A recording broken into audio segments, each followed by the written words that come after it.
నేను ఉండేది KPHPలో. ఇంత మంచి ప్లాట్ఫారం పరిచయం చేసినందుకు మా అన్నకి అండ్ రమేష్ సార్కి thank you so much. Thank you sir. చాలామంది వెస్టేజ్కి ఏమని వచ్చినంటే ఆరోగ్యం కోసం వస్తారు. వేసాను.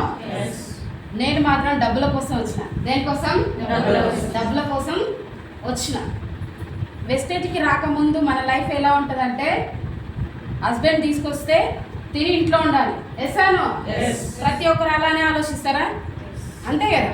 నేను ఉడక అలానే ఆలోచించి మా ఆయన తీసుకొస్తేనే తినేది. ఇష్టం వచ్చినంత డబ్బు ఉండేది. వెస్టేజ్లోకి రాకముందు మా ఆయన లారీ డ్రైవర్ కాబట్టి ఎంత అమౌంట్ వచ్చినా నా చేతికి ఇచ్చేది కాబట్టి నేను అసలు డబ్బు విలువ అనేది నాకు తెలియదు. వేసాను.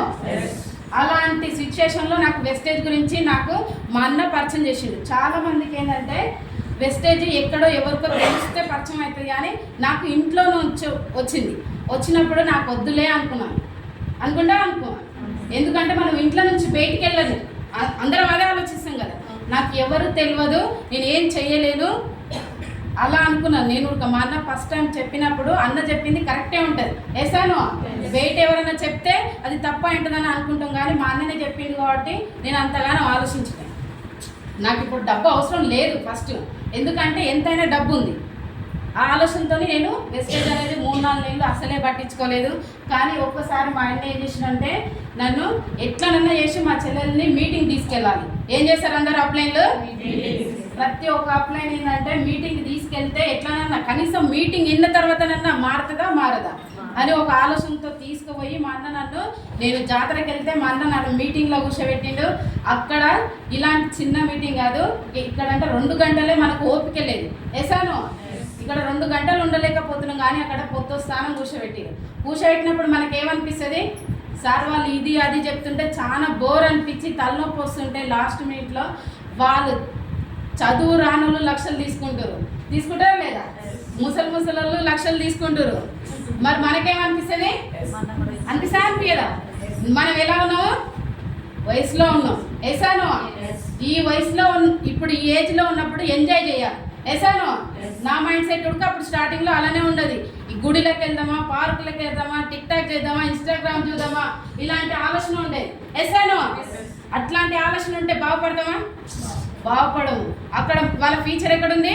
లక్షలు ఇన్కమ్ తీసుకుంటుంటే వాళ్ళకు ఒక రెస్పెక్ట్ దొరుకుతుంది. ఇంతకుముందు రమేష్ సార్ ఏమన్నాడు? ఏం కావాలి మనకి? రెస్పెక్ట్ కావాలి. నాకు అదొక్కటే మైండ్లో తట్టింది. అమ్మ నా కొడుక నేను వస్తున్నా అంటే కొంతమంది మేడం కూర్చున్న అవకాశం కావాలి అనుకున్నాను. వేసాను. అలాంటి రెస్పెక్ట్ అనుకున్నాను మైండ్లో. అలా అనుకొని ఒక స్కూల్లో ఆయమ్మ 15 సంవత్సరాలు చేస్తే జస్ట్ 500 నుంచి 8,000 వచ్చింది. ఎంత వచ్చింది? 8,000 వచ్చింది. అదే వెస్టేజ్ని గట్టి ఒక్క సంవత్సరం పట్టుకుంటే 82,000 వచ్చింది అన్నది. మరి బాగుందా లేదా? మరి లైఫ్ మారిందా లేదా? మరి స్కూల్లో ఆయమ్మనే కదా, చదివేం రాదు కదా. ఏం చేసింది ఆమె? ఒట్లు కడుగుతుంది. 64 ఏళ్ళ ముసలమ్మ చేయగలిగింది. నేను చేసినా చేయనా? చేసాం కదా. మనం చేయి పట్టుకుని నడిపించే వాళ్ళు ఉండరా లేరా? గట్టిగా ఉండరా లేరా? వాళ్ళు గట్టిగా ఉంటే మనం గట్టిగానే ఉంటాం. వేసాను. సూపరా? సూపర్. అట్లా నేను ఒక్కసారి డిసైడ్ అయ్యి గట్టిగా పట్టుకున్నాను. ఎంతో మందికి చెప్పుకుంటూ మనం ఏం చేసేది ఉంది? ఏమైనా డబ్బులు పెట్టేది ఉందా? ఏమన్నా ముంచేది ఉందా? లేదు. నేను జస్ట్ ఒకటి మాటనే పెట్టుబడి. దీంట్లో రూపాయి పెట్టాల్సిన అవసరం లేదు. ఇది ఒక్కటే డిసైడ్ అయ్యి పట్టుకున్నాను. ఎంతో మందికి చెప్పాను, ఎవ్వరు రాలే. వస్తారా స్టార్టింగ్లా? ఎవ్వరికి ఒక 2 నెలల దాకా చెప్పుడే సరిపోతుంది. వేసాను. ఎప్పుడైతే 2 నెలలు దాటిందో టీం స్టార్ట్ అవుతుంటుంది. చాలా మంది కొత్తగా వచ్చిన వాళ్ళు ఒక్కసారి అర్థం చేసుకొని 2 నెలల దాకా మనకు ఐడీలు అనేది కనిపించవు, కొనరు. 2 నెలలు దాటినప్పుడు మనకు టీం అనేది ఆటోమేటిక్గా స్టార్ట్ అయిపోతుంది. కానీ చాలా మంది నిర్లక్ష్యం చేస్తారు. వెస్టేజ్ అంటే అసలు పైన బిల్డింగ్ మీద నుంచి దుంకుతే గట్టిగా దుంకాలి, స్లోగా దుంకుతే కాలు చేతులు ఇరుగుతాయి. వేసాను. అలా కాదు, నేను గట్టిగా దుంకాను. ఎట్లా దుంకినా? గట్టిగా దుంకితే ఎట్లా జరిగిందంటే అదే నెలలో నేను డైరెక్టర్ అయినా. ఒక్కటే నెలల డైరెక్టర్ అయినప్పుడు నాకు ఎంత వచ్చింది? స్కూల్లో ఆయమ్మని చూసినప్పుడు ఆమెకి 82,000 వస్తుంది కదా, నేను ఎందుకు తీసుకోలేను? ఆమెనే ఆదర్శంగా తీసుకుంటే నేను చేయగలుగుతా. చేసానా లేదా? అలా అనుకుని నాకు 4,000 4,000 వస్తే చాలు మా ఆయనకి 4,000 వస్తున్నాయని చెప్పుకోవచ్చు.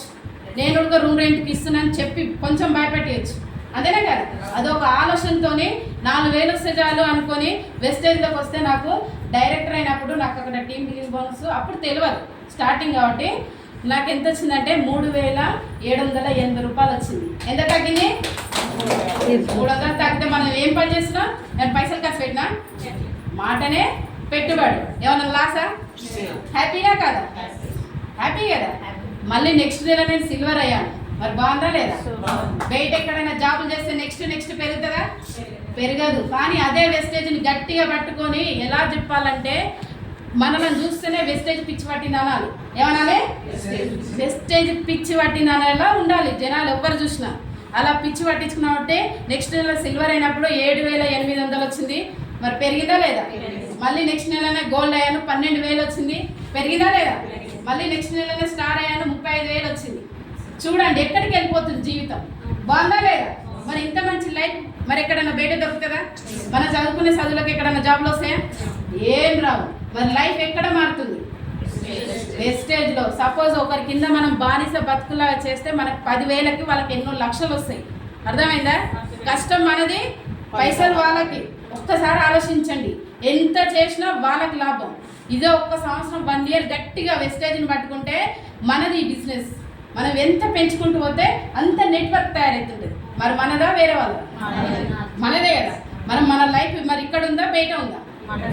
ఇక్కడే ఉంది కదా. నేను అది ఒక్కటే పట్టుకున్నాను. నాకు వెస్టేజ్లో ఎంతో రెస్పెక్ట్ దొరుకుతుంది అని చెప్పేసి గట్టిగా పట్టుకున్నాను. ఇప్పుడు ఆ రెస్పెక్ట్ వచ్చిందా రాలేదా? వచ్చింది కదా. మరి ఇంకా వస్తుందా రాదా?